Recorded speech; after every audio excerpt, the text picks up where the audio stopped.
must be Tucker. You're a pretty one. Oh, thank you, ma'am. Why don't you call me Mama? I can take care of you.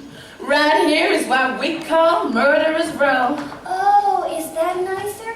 I don't think I really belong here. I didn't actually do anything wrong. Don't need to tell me, honey. I never heard of any of us women killing any of our men.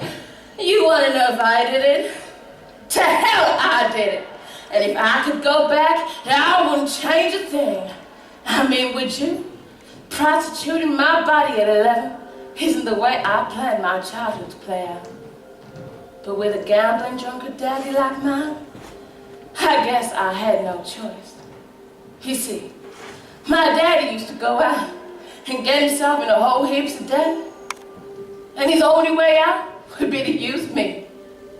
I was his savior, his little Blanchie. Years and years went by, and I was doing the same thing. Same old dirty routine. It wasn't until my 15th birthday I actually plucked up the courage to say no. I said, no, Daddy! I don't want to do this anymore! And you know what he did to me? The exact same thing all the rest of the men did. So I did it. I got the arsenic, and I kept pouring it and pouring into his whiskey. I watched as he drank it, and I watched as he suffered. I watched him all the way up until he died. And I whispered in his ear, rest in peace, Daddy-o. You know, I made a promise to myself that night that I'd never do anything like that again. But I just couldn't resist temptation when I met this boy, James Taylor. He had it all, you know, the money, the looks, and the pleasure, of course. He helped relieve me of this messed up childhood I once had. But just like my daddy, he lied to me. Night after night he'd come in, drunk, lipstick all around his mouth, and his excuse would be, oh baby, I had to work late tonight. Work late my ass! That bastard never paid a penny of child support. I gave him my dream for him. I didn't want to have kids. It's true what they say, you know. Love makes you do the most craziest things. And that night, I did. Me and the arsenic reunited for a one-night-only spectacular. As he undressed, I fixed him a drink. And well, let's just say, James Taylor is no longer with us. After that, I was so upset, moping around, feeling sorry for myself.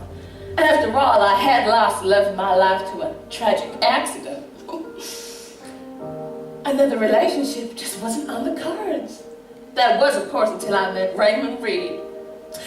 He was just what the doctor ordered. He made all these big promises to me, how me, him, and the kids were going to start a new life in California. New life, my ass. That is, of course, unless he believes in the afterlife, because once I found out about his wife and his other kids, I treated him to one of my culinary treats, arsenic ice cream. If he hadn't have ignored me that night, then I would have told him about this new exotic ingredient I'd picked up on the way home. Oh, God rest his soul. You want to know the funny thing about my life and my killings? I would have gotten away with it if it wasn't for that son of a bitch Pastor Dwight Moore. How dare he do this to me? Because of him, I'm stuck in this shithole. I tell you now, and I tell you clear, when I get out of here, I will rip Moore to pieces with my bare hands. Hey, Mama, come here. Oh my God! You're the Eileen Morehouse.